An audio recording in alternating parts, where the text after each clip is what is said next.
Jim Pfaff is the president of the Conservative Caucus, conservativecaucus.org, conservativecaucus.org. Jim, good morning. How you doing? I'm doing well. How are you doing, Bobby? Good. I know we wanted to get you on and talk about a lot of different topics that are uh, going on. In fact, I know you wanted to talk about immigration, uh, uh, Trump's latest attacks on Kamala, the upcoming debate tomorrow. Where would you like to get started? Well, I mean, let's talk about immigration. Where I, interestingly, and not in anticipation of this particular interview, I was noticing that in France they're reporting a big problem with immigrant crime there. Of course, they're doing it openly in the media. We're not hearing any of these reports here, clearly, at least in the legacy media of the United States. But I've been having back and forth with people, frankly, from the progressive Christian area that are just upset with Donald Trump and saying that he's calling people who are illegal immigrants names and all this kind of stuff. He's not at all. He is pointing out, and rightly pointing out, that we have a massive problem with illegals coming across as criminals.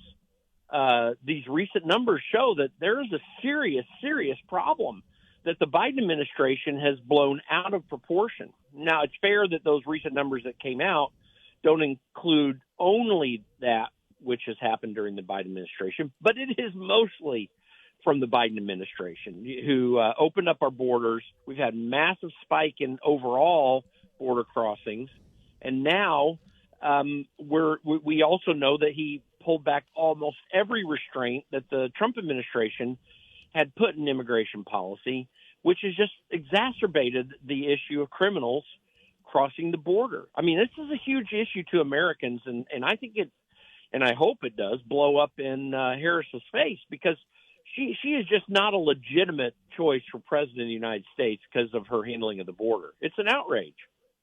Yeah, she's the people need to and Trump is doing a better job of this, reminding people she's the current vice president, and J.D. Vance did a great job. Her day one began 1,400 days ago, and she's the current, not only the current vice president, she's the current border czar. She could do something about this now. It's so funny that she'll drop a campaign appearance in San Francisco and head now to the flooded areas in the Carolinas, and rightfully so. I mean, that's horrible what's happened there, but there's a crisis at the border, and she didn't drop anything to take care of that. There's a flood there, and it's a different kind. It's a flooding of drugs and illegal immigrants and stealing of jobs, and what was it, 13,000? No, what that? No, I forget. I don't have the number in front of me. Was it 13,000? Yeah, it was 13,000 murderers who came across. Right. A grand total of 500,000 criminals. Yes. It's absolutely crazy. That's criminals. But we don't. 13,000 murderers in the lower 48. That's 270 per state. Is Guzzy here? John told me here.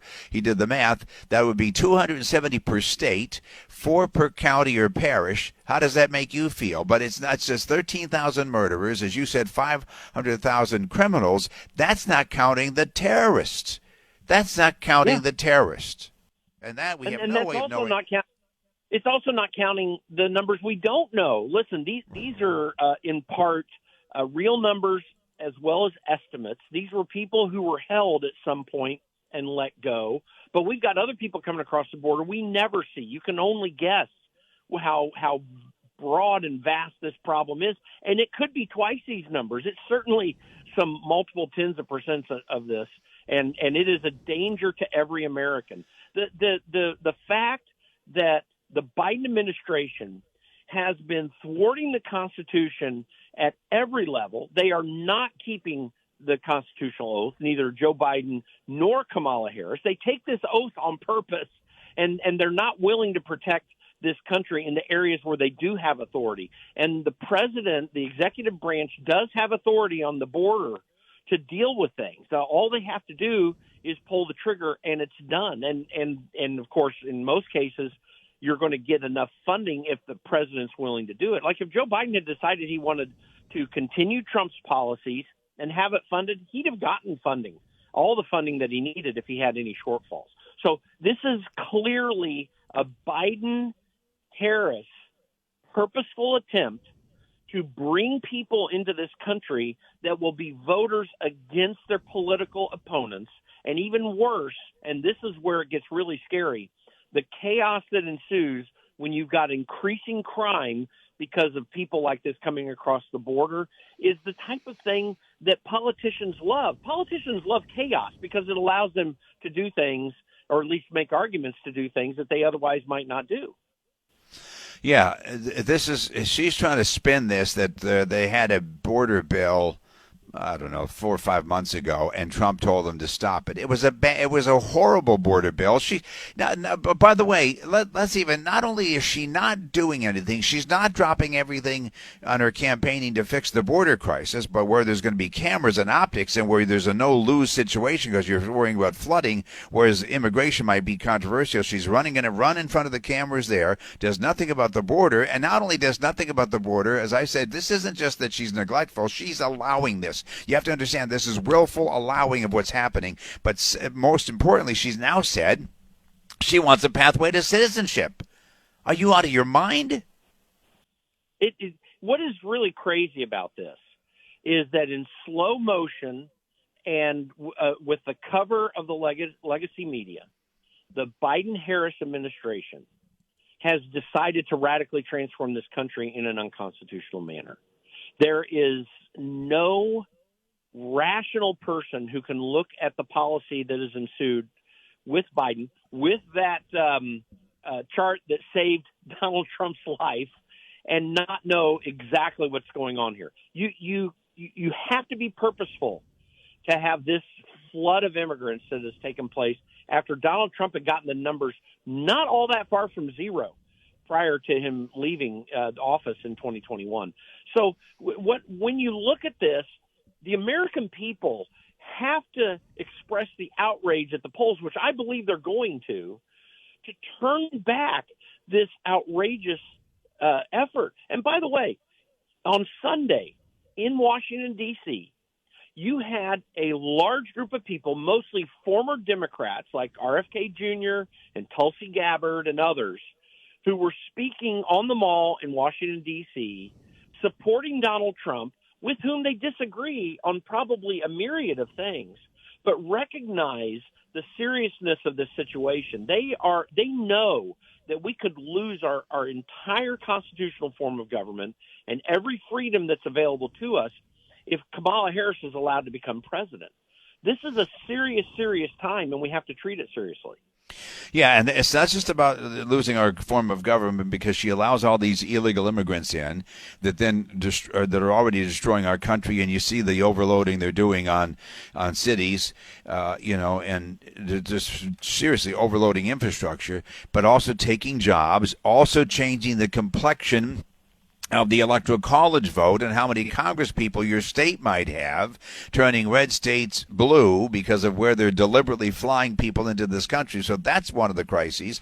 Another is this Kamala Harris saying she's going to stack the Supreme Court and people think that's about abortion. Folks, it's also about the Second Amendment, and it's also about, John Kerry just said today that the problem with climate change is the First Amendment is the problem. He said, quote, the First Amendment is a major block to stopping disinformation.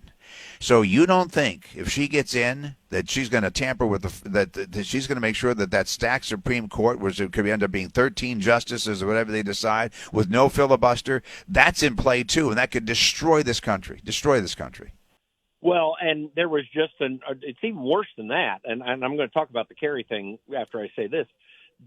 There was an article in the New Yorker magazine just published that really asked seriously the question, is it time to burn the Constitution down? Erwin Chemerinsky, who runs the law school at UC Berkeley, has literally written a book saying that we maybe need to reconsider whether the Constitution is even useful. This is not the first article like this. There are many of them. But to the point of what John Kerry said, he thinks that giving individuals the liberty to say what they want is a risk to freedom or whatever he thinks it is in the United States.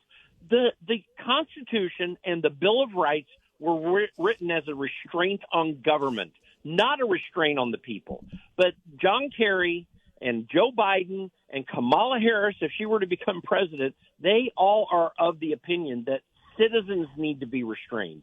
That's their governing philosophy. It is a socialist construct. It's even a communist construct at some level, where they believe that rights for citizens come from government and not the other way around, where in the United States, we have a Constitution and a Bill of Rights that are designed solely to restrain government, not to restrain people in any manner. I mean, all you got to do is read the Ninth Amendment to the Constitution to recognize that there are limited powers given to government, and everything else is left to the people in the states. And this is where these people have such a skewed, weird philosophy that really mirrors a lot of the fascist constructs that were happening in the early 20th century in Europe. That's where their idealism is. Their idealism is not with people. They want to restrain people and not the other way around. Yep. It's really frightening times, folks. Really frightening times, and we need to do something. You say where are you out of, Jim? Where are you located? Well, I'm based in the Washington, D.C. area right now. And somehow you just said somewhere in there that you feel like, I got the impression you think Trump's going to win. I believe he's going to. I do not see these polls as very accurate. What I think happened is, you might remember, and a lot of people might remember, that Nate Silver was putting out these odds of winning charts that were showing Donald Trump back around before the debate and still slightly after the debate with Kamala Harris, way high in the probability of winning. He bases those probabilities on the current stream of polls that he's receiving and then some other factors he puts into play. Suddenly, the polls have changed, and his odds of winning chart has Kamala Harris up. Well, why is that? Here, I don't know precisely, but here's my belief. Pollsters were looking at all these polls, seeing Donald Trump so far out there, and they said to themselves, hey, wait a minute, our turnout models must be wrong. We need to adjust our turnout models. People need to realize one of the reasons that we hate polls is because there truly are polls out there that are designed to twist the current situation in the minds of the public if they can do that. But polling is both a science and an art. The science part of it is you gather data, you make the phone calls, and you get the information. But you have to try to figure out how those results are going to work in real time based upon what the electorate will do. Every pollster does this. Every pollster guesses what that turnout model is going to look like. And I'm convinced that these pollsters are adjusting their turnout models because it just doesn't compute with them that Donald Trump could be doing so well. I really do believe he's doing very well. And you see that in other areas of objective data. For example, what the American public says about who they trust with the economy and immigration. The two biggest issues in every list of what are my top issues, and the economy is way up there. Everyone's living with inflation. They have no trust that Kamala Harris has any answers to that. They intuitively know that where they're at in their financial situation right now is a direct result after 4 years of the Harris-Biden administration.